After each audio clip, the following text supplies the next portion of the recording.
alumni.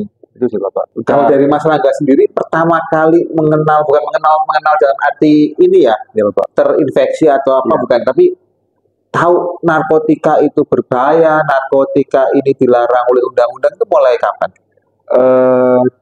Di waktu saya SMA kelas 3 mau lulus Bapak. SMA kelas 3. Iya, sama kelas 3. Soalnya yang dimana saya kan SMA ini menggebu-gebu daftar abdi negara Bapak. Oke. Daftar abdi negara dan juga saya selalu ini ada tes narkoba itu loh Pak. Tes narkoba.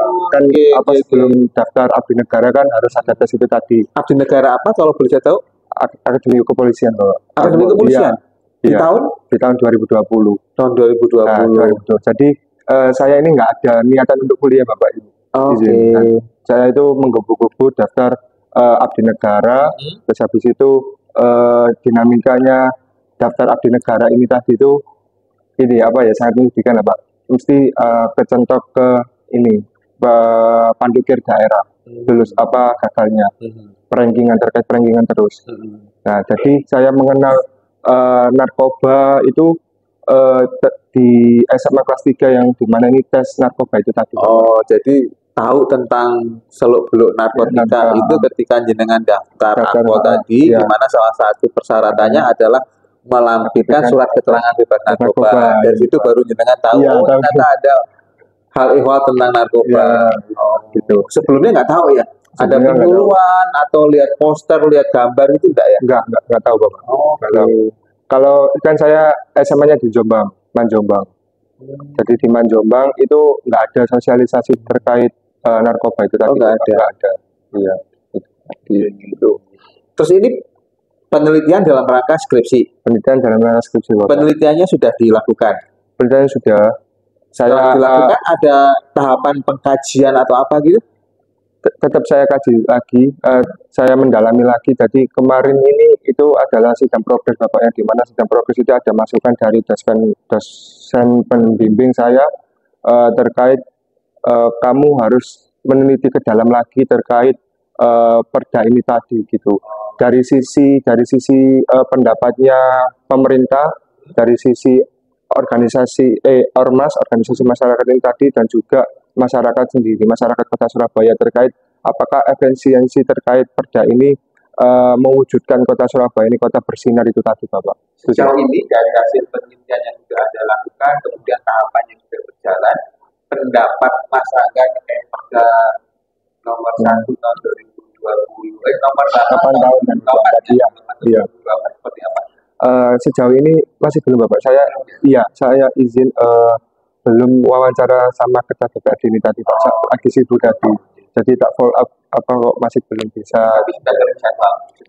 Sudah kemarin. Belum Bapak. Saya lagi hubungi ajudannya masih belum katanya gitu.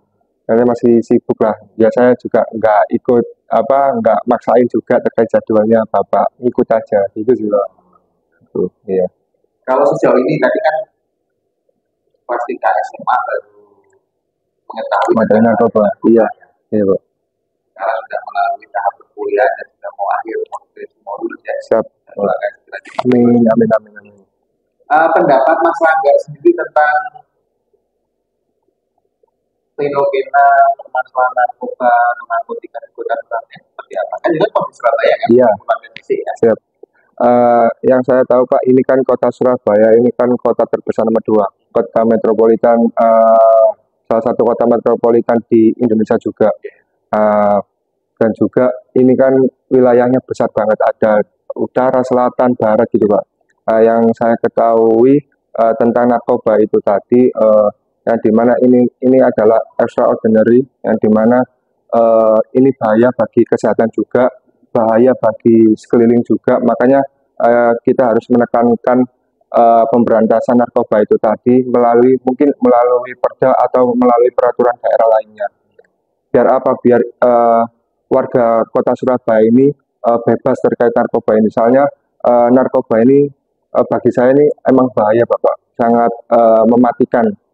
Jadi mungkin kita mengkonsumsi sayur-sayuran aja yang sehat daripada mengkonsumsi narkoba itu tadi Pak.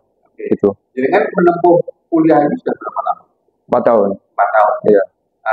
Artinya 4 tahun itu ada berada pada lingkungan kampus, Iya, dan ketika tidak berkuliah berada ada di lingkungan kos-kosan. iya, Kuliah ya. iya, benar. Jujur dari hasil pengamatan, hasil yang masyarakat selama ini, di lingkungan kampus ada indikasi peredaran gelap narkotika. Kalau saya amati Pak, saya analisis selama saya 4 tahun kuliah ini, terkait saya kuliah sampai saya ngekos, mungkin tidak ada Pak, mungkin tidak ada, karena Di lingkungan kampus nggak ada Bapak, yang saya tekankan nggak ada, soalnya saya berfokus sama kuliah sama organisasi aja Pak. Kalau di lingkungan kos, Di lingkungan tempat tinggal nggak ada Pak, soalnya tempat tinggal saya ini disambi sama ini apa kegiatan rutin ngaji juga gitu. Iya gitu. Karena ada fenomena yang mengatakan bahwa ini secara umum Iya, iya. menyebut spesifik, Iya, iya. tapi pada unit-unit kegiatan mahasiswa tertentu itu ada terjadi penyalahgunaan narkotika. Unit kegiatan mahasiswa. Iya. Nah, kalau tanggapan Mas lagi gimana? Ini menarik juga sih Pak. Mungkin saya ini entah tahu entah atau tidak yang terkait unit kegiatan mahasiswa itu tadi. Soalnya juga saya ikut juga unit kegiatan mahasiswa. Saya ada salah satu, saya itu mengamati gerak-gerik dari salah satu alumni dari unit kegiatan mahasiswa, yang dimana pasca acara itu, yaitu berpesta-pesta itu tadi Pak, entah itu pesta miras sama sambil pesta itu tadi, pesta narkoba, mungkin itu. Makanya saya enggak, Mungkin itu berarti indikasinya. ya indikasinya ada. Soalnya saya enggak mau seuzon banget gitu loh Pak. Makanya saya Tapi senior, bukan mahasiswa aktif. bukan alumni, lebih alumni, ya alumni. Jadi saya itu di malam hari sih Pak, malam hari dan juga bersembunyi-sembunyi gitu Pak. Jadi saya nggak seuzon melakukan apa, mungkin entah itu nimbrung, entah itu apa, saya tetap menjauhi hal itu tadi gitu Pak. Iya. Ini 2 pertanyaan terakhir Mas Rangga ya. Iya, siapa?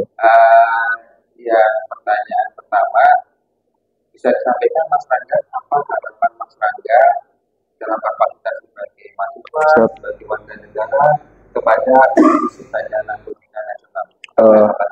Mungkin harapan saya terkait institusi Badan Narkotika Nasional Kota Surabaya harus bergerak terkait narkoba ini, harus memberantas narkoba ini di Kota Surabaya, khususnya ini kan kota pahlawan, makanya kita harus memberantas dan menghilangkan narkoba ini tadi itu. Jadi kita harus menyadari masyarakat bahwasanya ini narkoba ini bahaya banget bagi tubuh, bagi lingkungan juga, ini sangat bahaya dan rugi banget kalau kita mengkonsumsi narkoba itu tadi. Membuang-buang uang, juga menyakiti hati sendiri, menyakiti kesehatan sendiri itu tadi, itu sangat bahaya banget bagi saya. Mungkin maka harapan saya ini terkait BNN Kota Surabaya harus memberantas dan harus gerak, harus sigap terkait pengguna atau pengedar narkoba ini tadi Bapak, biar Kota Surabaya ini bersih dari narkoba itu tadi. Terakhir, bisa disampaikan pesan atau harapan Mas Rangga satu kepada teman-teman Mas Rangga yang sekarang sedang menempuh kuliah, mahasiswa, maupun kepada masyarakat secara luas, bisa orang tua, bisa guru, bisa aparat pemerintah, bisa disampaikan pesan-pesannya. Pesan saya terkait lingkungan saya sekitar, terkait entah itu organisasi saya, entah itu teman dekat saya, mungkin jangan lupa terkait kenangan masa lalu, kenangan cerita-cerita, canda tawanya, dan juga teman-teman yang lain jangan lupa momen-momen yang indah lah, pokoknya yang dulu-dulu kita jalani, dan juga sukses di masa depan, dan juga harus spirit untuk mencari kerja, dan juga janganlah kalian huru hara pesta gini-gini itu kayak pesta miras, terus pesta narkoba itu jauhilah gitu. Makanya itu nggak benar, mungkin kita harus mendekati untuk mencari uang saja gitu Pak. Itu. Masyarakat luas, untuk masyarakat luas mungkin harapan saya dan pesan saya yakni jadilah pribadi yang kuat dan juga mungkin jangan sampai kalian terpengaruh hal-hal yang berbau negatif kayak narkoba, entah itu ya narkoba atau gendam atau apapun itu ya, hal-hal yang negatif, kriminalisasi itu jauhi lah gitu Pak. Tapi terima kasih sama-sama Pak. Kesempatannya siap. Boleh saya boleh Bapak.